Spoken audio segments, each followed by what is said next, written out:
Hello दोस्तों, हमारे YouTube channel success life में आप सबका स्वागत है। दोस्तों, आज मैं आप लोगों को बताने वाली हूँ कि मनुष्य की मृत्यु अकाल मृत्यु क्यों हो जाती है, किन कारणों से होती है अकाल मृत्यु। अगर ऐसी कोई भी कारण है जिससे मनुष्य की अकाल मृत्यु होती है तो वो क्या क्या कारण है, आज की इस वीडियो में हम आपको बताएंगे। तो वीडियो को अंत तक जरूर देखें और पसंद आए वीडियो तो लाइक शेयर जरूर करें। दोस्तों, गरुड़ पुराण हिंदू धर्म के 18 महापुराणों में एक धार्मिक ग्रंथ है। इसे वैष्णव संप्रदाय से संबंधित महापुराण भी कहा गया है। इस ग्रंथ को मृत्यु के बाद सद्गति प्रदान करने वाला माना जाता है। गरुड़ पुराण ग्रंथ में भगवान विष्णु और पक्षी राजगुरु के बीच हुई बातचीत में जीवन, मृत्यु, स्वर्ग, नरक और मृत्यु के बाद आत्मा के बारे में विस्तार पूर्वक बताया गया है। दोस्तों, गरुड़ पुराण में बताया गया है कि मृत्यु काल यानी जब मृत्यु का समय निकट आता है तब जीवन आत्मा से प्राण और देह का वियोग होता है। इसमें बताया गया है कि हर एक मनुष्य के जन्म और मृत्यु का समय निश्चित होता है, जिसे पूरा करने के बाद वह मोक्ष को प्राप्त करता है। लेकिन प्रश्न यह है कि यदि किसी की अकाल मृत्यु हो जाती है तो ऐसे में उस जीवात्मा का क्या होता है, जानते हैं गरुड़ पुराण के अनुसार क्या है। दोस्तों, अकाल मृत्यु और इसकी क्या सजा होती है, तो चलिए बताते हैं। गरुड़ पुराण के अनुसार किसी व्यक्ति के जीवन के 7 चक्र निश्चित होते हैं। इस चक्र को पूरा कर जिस व्यक्ति की मृत्यु होती है वो मोक्ष को प्राप्त करता है, और जो इस चक्र को पूरा नहीं करता है वो अकाल मृत्यु को प्राप्त होता है। ऐसे लोगों की जीवन आत्मा को कई तरह के कष्ट भोगने पड़ते हैं। दोस्तों, अकाल मृत्यु से मिलने वाले दंड से पहले ये जानना जरूरी है। दोस्तों, जैसा कि हम सभी जानते हैं कि गरुड़ पुराण में मनुष्य के जन्म और मृत्यु का रहस्य बताया गया है। गरुड़ पुराण में बताया गया है कि मृत्यु ही काल यानी समय है, और जब मृत्यु का समय निकट आता है तब जीव आत्मा से प्राण और देह का वियोग हो जाता है।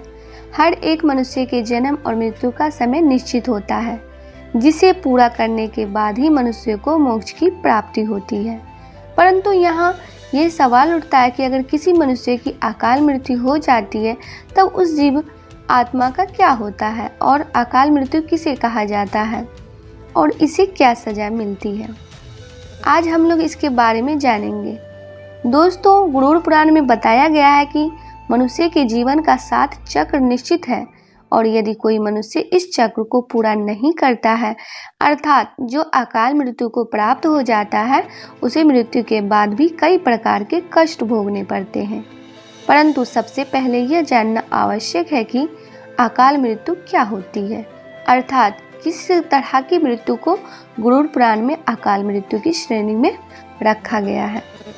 गरुड़ पुराण के सिंहावलोकन अध्याय में बताया गया है कि यदि कोई प्राणी भूख से पीड़ित होकर मर जाता है, या हिंसक प्राणी द्वारा मारा जाता है, या फिर गले में फांसी का फंदा लगाने से जिसकी मृत्यु हो जाती है, अथवा विष, अग्नि के आदि से मृत्यु को प्राप्त हो जाता है, या जिसकी मृत्यु जल में डूबने से हो जाती है, या जो सर्प के काटने से मर जाता है, या फिर किसी दुर्घटना का शिकार हो जाता है, या फिर आत्महत्या करता है, वो व्यक्ति अकाल मृत्यु को प्राप्त हो जाता है। लेकिन दोस्तों, गरुड़ पुराण में आत्महत्या को सबसे निंदनीय और घृणित अकाल मृत्यु बताया गया है। इतना ही नहीं, भगवान विष्णु ने आत्महत्या को परमात्मा का अपमान करने के बराबर बताया गया है।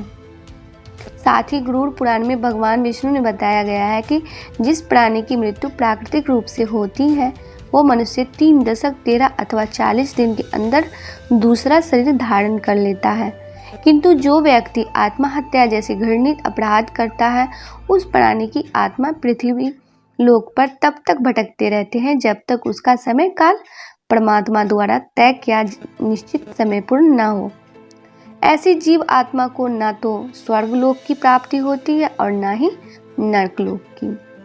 जीव आत्मा के इस अवस्था को अगणित कहा जाता है। इसलिए गरुड़ पुराण में बताया गया है कि आत्महत्या करने वाले आत्मा अकाल मृत्यु को प्राप्त होने वाले सभी आत्माओं में से सबसे कष्टदायक अवस्था में पहुंच जाते हैं।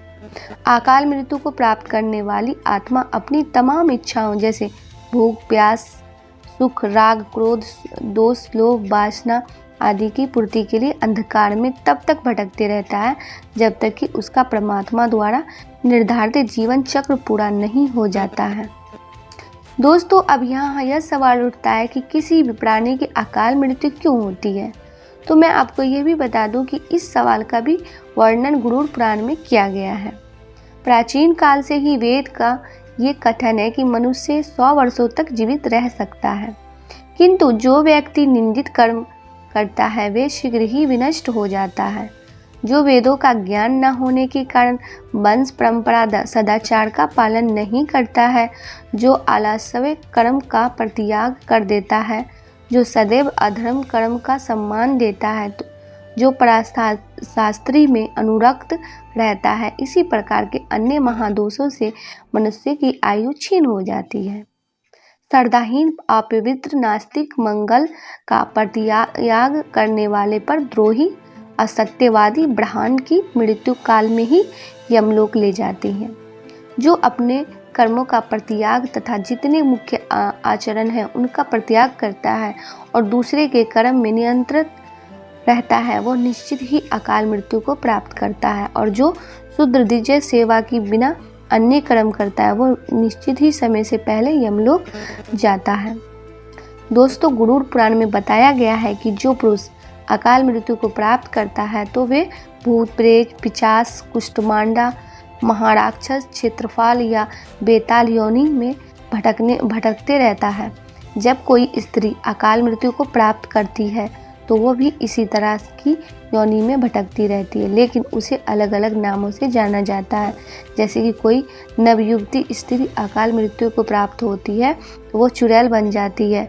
वही जब किसी कुमारी कन्या की अकाल मृत्यु हो जाती है तो उसे देवी योनि में भटकना पड़ता है।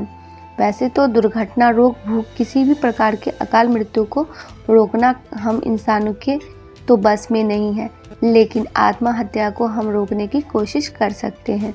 जब भी आपके मन में आत्महत्या करने का ख्याल आए तब आप उससे जुड़े परिणामों को अवश्य जान लें, क्योंकि अक्सर लोग यही सोचकर आत्महत्या जैसे कदम उठाते हैं कि उन्हें सभी कष्टों से मुक्ति मिल जाएगी, लेकिन अज्ञानता के कारण वो नहीं जानते कि मृत्यु के बाद भी वर्तमान में हो रहे कष्टों से ज़्यादा ही कष्ट भोगना पड़ेगा। कुछ लोग स्वयं आत्महत्या कर अकाल मृत्यु को प्राप्त होते हैं, तो वहीं कुछ दुर्घटना आदि का शिकार हो जाते हैं। इसे लेकर प्राचीन वेद पुराण में बताया गया है कि व्यक्ति 100 वर्ष तक जीवित रह सकता है, लेकिन जो लोग निंदित कर्म करते हैं तो वे शीघ्र ही विनष्ट हो जाते हैं। जीवन में किए गए कई महादोषों के कारण व्यक्ति की आयु क्षीण हो जाती है और वे अकाल मृत्यु को प्राप्त होते हैं। ऐसे लोगों की जीवनात्मा निश्चित समय से पहले यमलोक जाती है। ऐसे लोग जिनकी मृत्यु प्राकृतिक रूप से होती है, उनकी आत्मा 3, 10, 13 या 40 दिनों के भीतर दूसरा शरीर धारण कर लेती है।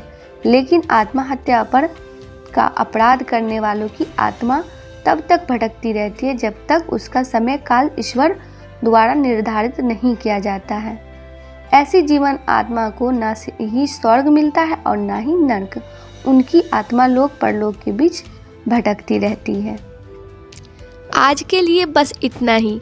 दोस्तों, आपको ये वीडियो पसंद आया है तो लाइक करिएगा, दोस्तों को शेयर ज़रूर करिएगा, चैनल को सब्सक्राइब करके बेल आइकन को ज़रूर दबाइएगा ताकि आने वाला वीडियो आपको सबसे पहले मिले। दोस्तों, मिलते हैं अगले वीडियो में। तब तक के लिए good bye and thanks for watching my video.